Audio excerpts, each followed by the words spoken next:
फिरदौस आशिक अवान को मामले खुसूसी इतलात के ओहदे से हटा दिया गया।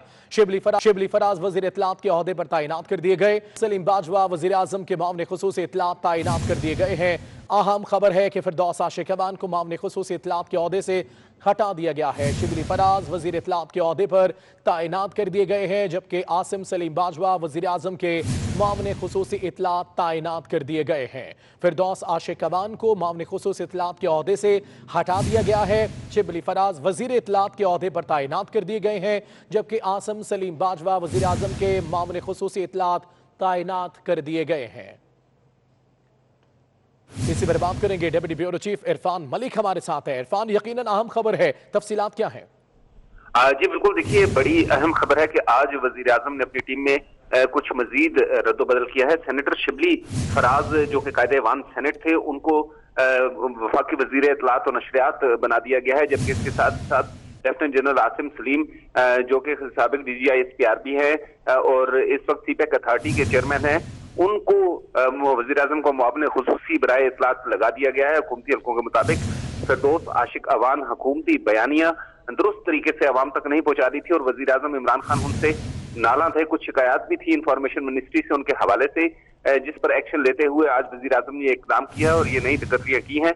अब वजीर आजम की टीम में 2 नए खिलाड़ी शामिल हो चुके हैं, जिनमें कायदे-ए-वान सेनेटर शिबली फराज हैं, जबकि दूसरे लेफ्टिनेंट जनरल आसिम सलीम बाजवा और आसिम सलीम बाजवा की सलाहियतों के सब मोतरफ हैं। जैसे बतौर DGI SPR उन्होंने अपनी खिदमत सर अंजाम दी और ISPR को एक बड़े इंटरनेशनल लेवल का इदारा बनाया, तो अब इन्होंने इतलात में वजारत इतलात का मुआवन बनाया गया वजीर आजम को और उम्मीद की जा रही है, हुकूमत ये समझती है कि वो बेहतर तरीके से अपना काम सर अंजाम दे पाएंगे।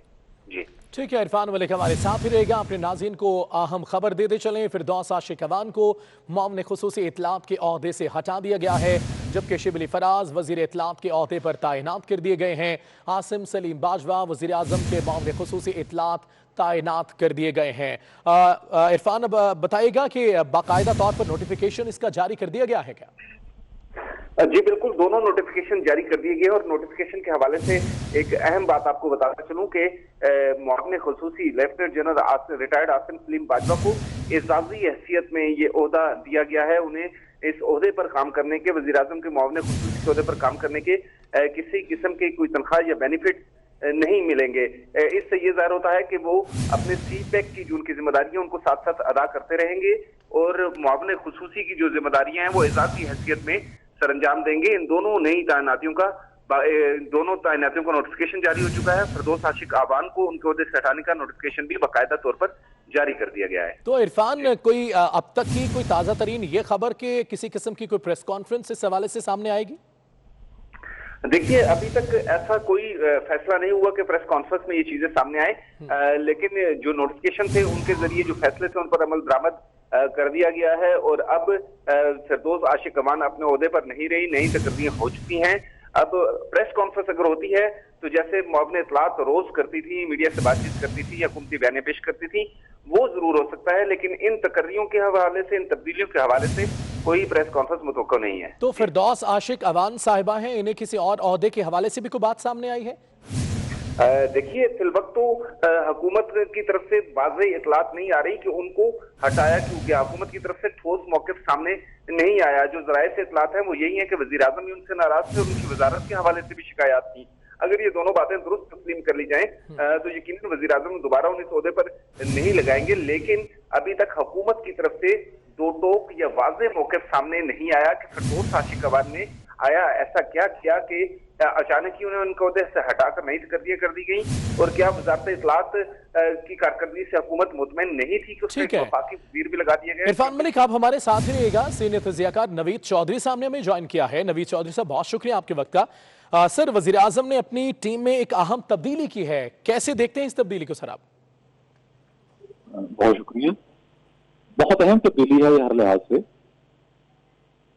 सबसे पहले तो हमने ये देखना है कि लेफ्टिनेंट जनरल आसिम सलीम बाजवा फौज से बिल्कुल ताज़ा रिटायर हुए हैं और उनके मुतल्लिक यही तासुर है जैसे वो अभी भी फौजी ओहदे पर ही हों। वो कोर कमांडर कोटा ही थे जब उनको CPEC अथॉरिटी का चेयरमैन लगा दिया गया, जो कि बहुत बड़ा ओहदा है। पाकिस्तान का मुस्तकबिल CPEC से जुड़ा है, खत्ते की जो स्ट्रेटेजिक पोजीशन है वो सारी CPEC से जुड़ी हुई है। तो उस वजह के बाद इनको अब मुआवने खसूसी इत्तलात बनाया जाना ज़ाहिर तो ये ज़ाहिर है एक डिमोशन की तरफ इशारा कर रहा है, लेकिन इसके साथ साथ ये भी बता रहा है कि इत्तलात का जो शोबा है वो इस सेटअप के लिए जो निज़ाम इस मुल्क में काम कर रहा है उसके लिए कितनी अहमियत इख्तियार कर चुका है। इत्तलात और नशरियात के हवाले से बहुत ज्यादा काम पहले ही हो रहा है। डॉक्टर फरदौस आशिक अवान जो है वो फवाद चौधरी को रिप्लेस करके आई थी और बहुत मेहनत उन्होंने की। आज उनको हटा दिया गया है, लेकिन हमें इस बात का एतराफ करना चाहिए कि उन्होंने बहुत ज्यादा मेहनत की। उन्होंने हुकूमत और मीडिया के ताल्लुकात बेहतर बनाने के लिए जो उनसे बन पड़ा वो किया। लोगों की इनफरादी मुलाकातें भी करवाई और ये इंप्रेशन दिया अरबाब इख्तियार को कि आप मीडिया के साथ अच्छे ताल्लुकात बनाएं, जो कॉन्स्टिट्यूशनल गारंटीज हैं मीडिया के लिए उनके लिए राह हमवार करें और आजाद सावत का मौका दें। कोशिश उन्होंने बड़ी की। बज़ाहिर उनका पोस्टर ये बना था कि वो बड़ी तुंदखू हैं, बड़ी तलब गुफ्तगू करती हैं, लेकिन इसके बरक्स वो ताउन भी बहुत ज्यादा करती नहीं मीडिया के साथ। आज उनको हटा दिया गया है और जनरल आसिम सलीम बाजवा आ गए हैं। अब इससे दो चीजें तो बड़ी क्लियर नजर आ रही हैं। एक, हमने आज के अखबार में खबर देखी, कल जो इलेक्ट्रॉनिक मीडिया पर चलती रही, कि मौजूदा जो निजाम है, सिर्फ हुकूमत नहीं बल्कि पूरा निजाम, वो अब 18वीं तरमीम पर हाथ डालने की तैयारी कर रहा है, जिसमें सुमो इख्तियार दिए गए हैं। तो इस हवाले से जाहिर है उनको मीडिया में बहुत ज्यादा काम करना है और जुडिशरी में भी। तो हमने देखा कि अब आसिम सलीम बाजवा को जब ये चार्ज दे दिया गया है, अब वो एक प्रेस कॉन्फ्रेंस करते हैं हुकूमत के बिहाफ पर। एक आम प्रैक्टिस है जमहूरी माशरों के अंदर, जब हुकूमत की जानिब से कोई बंदा प्रेस कॉन्फ्रेंस करता है, वो खास प्राइम मिनिस्टर ही क्यों ना हो, तो उसका जवाब फिर अपोजिशन की तरफ से भरपूर तरीके से दिया जाता है। अब ये बड़ी एक एम्बैरसिंग सी सूरत हाल होगी कि आसिम सलीम बाजवा साहब जो बात कहेंगे उसके जवाब में जो सियासी जमातें जो पहले ही अपना सर छुपाने की जगह ढूंढ रही हैं, और इस सूरत हाल में जब नया भी मुतर्रक है, जब मीडिया का हिस्सा भी उनके खिलाफ मुतर्रक है और उन्हें और परेशानियों के सामने, मुकदमात के सामने, तो अब वो अगर आसिम सलीम बाजवा साहब को उनको मौके पेश करते हैं, उसका जवाब कैसे देंगे जो उनका नया इम्तिहान आ गया उनके लिए। एक इसका ये पहलू है। और दूसरा पहलू इसका ये है कि अब बज़ाहिर उन्होंने शिबली फराज साहब को वफाकी वज़ीर इत्तलात व नशरियात लगा दिया है, लेकिन उनकी हैसियत वही होगी, समझने वाले समझते हैं, जैसे पार्लियामेंट्री सेटअप के अंदर वज़ीर आज़म और सदर की हुई है, उनके बराए नाम ही एक है, एक मैं समझता हूँ एक हैसियत सेरेमोनियल। तो आसिम सलीम बाजवा साहब इसको लेकर चलेंगे। अब मैं इनका भी जिक्र करता चलूँ, इनके साथ काम करने का इत्तेफाक है पूरे मीडिया को, मेन स्ट्रीम मीडिया को, क्योंकि ये जनरल रहील शरीफ के दौर में आपको याद होगा अच्छी तरीके से, ये DGISPR से जनरल आसिम सलीम बाजवा अपने जो इनके बाद साहब आए थे, वो भी ज़ाहिर ने बहुत काम किया, लेकिन जनरल आसिम सलीम बाजवा साहब की जो रेपुटेशन है वो ये है कि ये मीडिया फ्रेंडली हैं। ये बातें सुनते हैं साथियों की और उनके जो मसाइल हैं उनको भी सुनते हैं, और ये क्योंकि बहुत ज़हीन इंसान है और इसलिए ये मामलात को हल करने की कोशिश करते हैं। उलझाओ, झगड़ा, एक फसाद की कैफियत, एक कश्मकशी की कैफियत, उससे ये अमूमन अवॉइड करते हैं।